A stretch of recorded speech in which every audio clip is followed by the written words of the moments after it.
Leonard, how are you? I'm doing great, man. Hope you are. Yeah. We're hanging in there. We are definitely hanging in there. So listen, thanks for carving out a few minutes to do the Biscuit Blitz with me. I appreciate that. And before I start the 5 minute countdown, I'm just gonna ask you to uh, share with our listeners who you are, how long you've lived in Charlotte, and what it is you do out there in the world.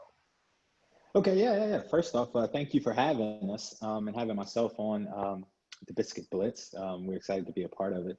My name is Leonard Love. Again, I'm the CEO and co-founder of Gym Monkey, which is a mobile app that gives consumers and your regular Joes a discounted access to a number of gyms in Charlotte by purchasing coins from us within our app, and you're able to book classes and drop in gyms either virtually or in person uh, directly through us. Nice. Yeah. And how long have you been a Charlottean?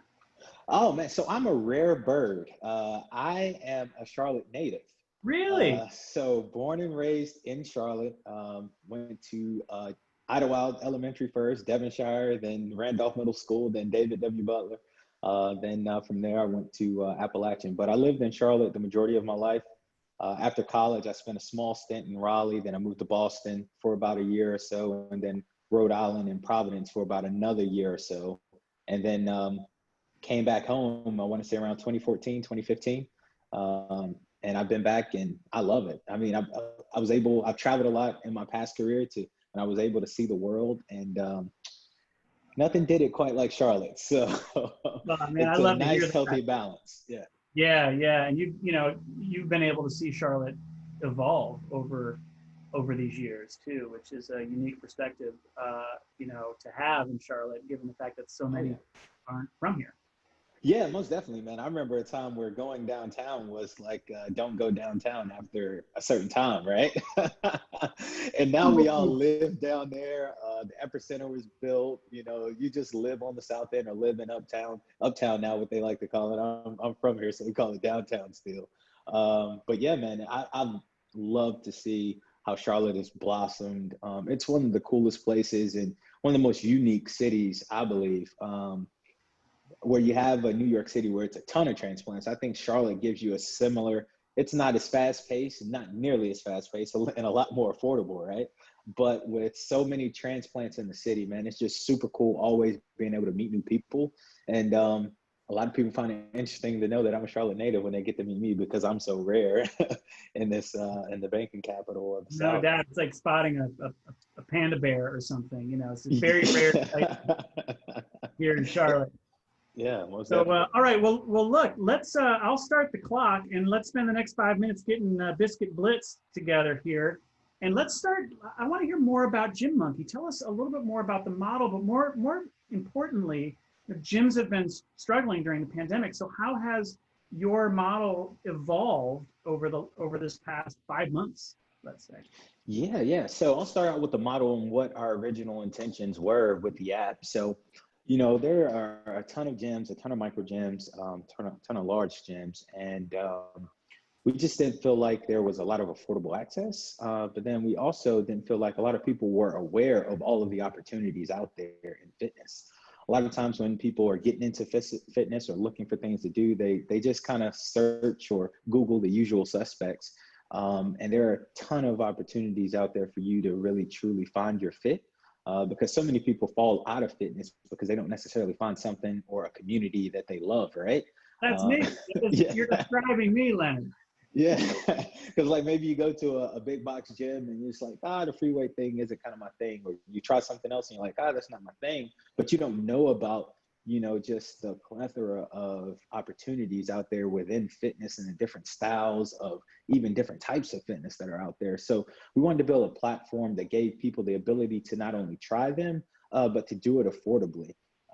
And that's kind of how we created our model, and we allow people to kind of drop in our app the same way they can drop into gyms, where you have like a pay as you go subscription where we will give you coins and then you utilize those coins. Each gym has their own coin total.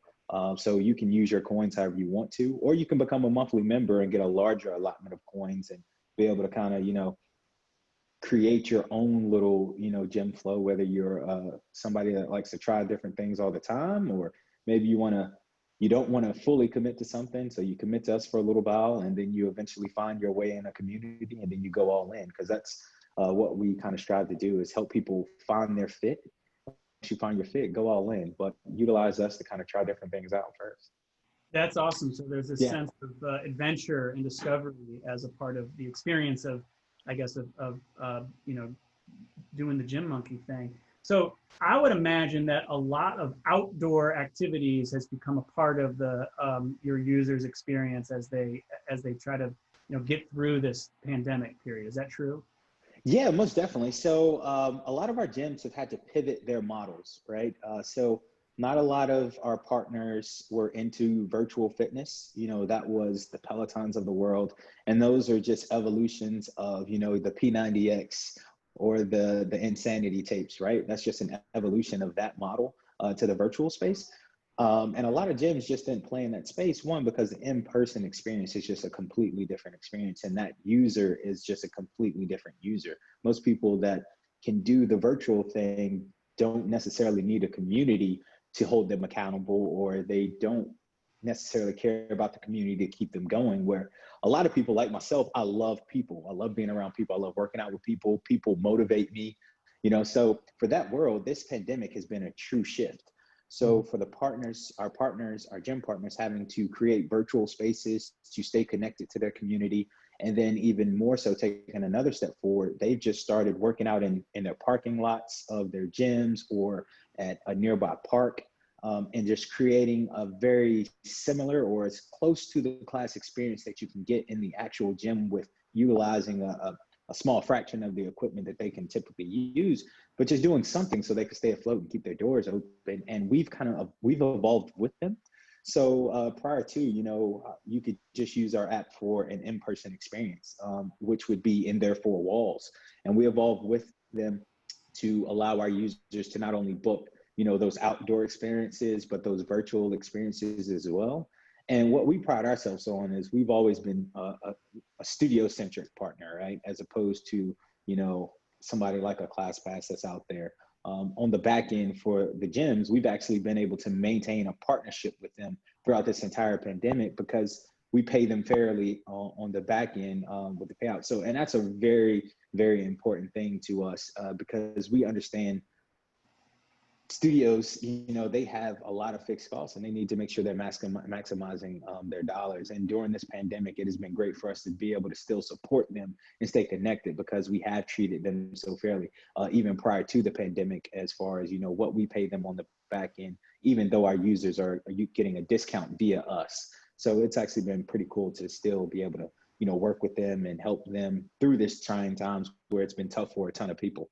Yeah, well, I gotta say, I feel like it's the endurance that's going to matter during this period. I mean, whether it's gyms and studios that somehow commit to pivoting, evolving, so that they can endure, persevere through this period, come out, survive through the other side of it. But also with a startup model like yours, I mean, to be able to stay flexible, work in partnership, and have all eyes on the prize, which is to get through this period. So, I think on the other side of this, people that really do crave community are going to be craving it even more than they ever have. And then, I think that's where it'll be truly your time to shine. Yeah, it most definitely will. And then, and I didn't speak to this, and I apologize, but when you said community, and then we've been talking about community, one of the things that we've done, in addition to continuing to work with them on their outdoor and virtual, we started a community wellness series. And the goal with this community wellness series was to create a free event once a month, where we would work with each partner in our network within the city, to highlight their brand and highlight their fitness studio in a no barrier to entry environment, to try to get as many people as you can aware of their brand, because that is a small business that needs support.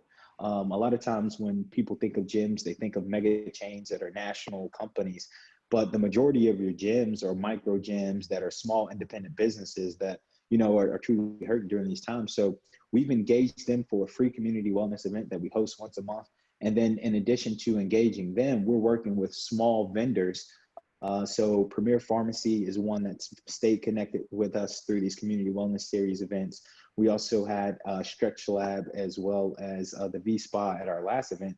So we're trying to combine all these different small businesses together to kind of create a very communal vibe and feel around fitness. So not only can people in the community come work out for free and experience these gyms in a very safe environment, because a lot of times when you go to try something new, especially in these times, it could be a tall task for some people. So we wanted to create a very safe and inclusive environment, no barrier to entry, where you can come support these studios, get to know these studios and micro gyms, but then also still be able to support other small businesses that come out and support the event as well. And it's been a free event, and the first one actually kicked off last August, and we have another one coming up this September 9th. So it's actually been something pretty cool, and just engaging community and combining all the community efforts, all the small business efforts to help grow each other. That's awesome. I know we're out of time, but I want to ask you one final question, which is, do you see Charlotte as kind of your lab, like your test market, and then you'll expand the concept out to other cities? What is your approach to that, and what role does Charlotte as a city or as a community play in that strategy? Yeah. So being a Charlottean, a Charlotte native, and living here, it made sense to make Charlotte our pilot. So Charlotte is our pilot city. The majority of our gyms, I'd say over 65 to 70% of our gym partners are in Charlotte. We do have other gyms in other cities, but they're not nearly as many. And that's really just trying to grow other cities so we continue to expand, because what we want to provide is, one thing we realize is that if you do belong to a gym, it doesn't travel with you, regardless of how big your gym is. So we want to give people access to fitness no matter where they go, whether it's for work or a vacation. Say you want to go work out maybe once or twice, even I know a lot of people are like, man, I'm not working out on vacation. But some people like to do that. So we still want to be able to give you affordable access to a network of gyms no matter where you go. But yeah, Charlotte is our baby. It's my baby. It's our pilot city, and this is where we want to grow and blossom from. We love the city, and it'd be cool for a startup like us to be able to blow up out of Charlotte and bring a lot of opportunity to Charlotte. I can't wait. Tim and I always say we feel like Charlotte is the bootstrapping capital of the world, and you are that in action, manifested through Gym Monkey. And I love the model, because my biggest struggle is that I have never found that thing that I love. I've always been jealous of the people that are like, oh man, I love fill in the blank. Love playing soccer with my soccer, whatever. I've never really found that thing, and I feel like someday I'll find it. And I imagine that your app could play a good role in helping me discover what that is. Yeah, man, you got to swing in. That's our motto, man. There it Never is. settle, Yeah. swing in, find your fit, man. So, we just want people to open themselves up to trying things out and find your fit, man. And you're exactly who we're looking for. Well, listen, I really appreciate the time, getting to know you better, getting to know your business better. And to circle back to something you said earlier, I love the fact that you spent some time in Rhode Island, because in the last 10 years, Rhode Island has become a part of my life. I met my wife in New York. It turned out she was from Little Rhodey. She grew up there. So now all my in-laws are in Rhode Island. It turns out I have lots of, my own personal family actually traces back to Rhode Island as well. So Rhode Island is like one of my other homes. So, we share that in common too, that you spent in Providence. Do some of the best food. I tell my wife all the time, it's tough for me to eat seafood now that I've experienced it on the hill, and even Italian food, man. It's tough, man. It's tough. Not many places. I don't think I've been anywhere. And even I love Mama Ricotta's here in Charlotte. I love it. Me and my wife, we love it. But they have a Rhode Island style calamari. It's not quite there, but it's extremely close. But nothing like Rhode Island style calamari. Well, stay in touch. Keep us posted on how everything is going with Gym Monkey. And thanks again for spending a few minutes with me. I really appreciate it. Thanks for having me, Matt. Thank you. Stay well.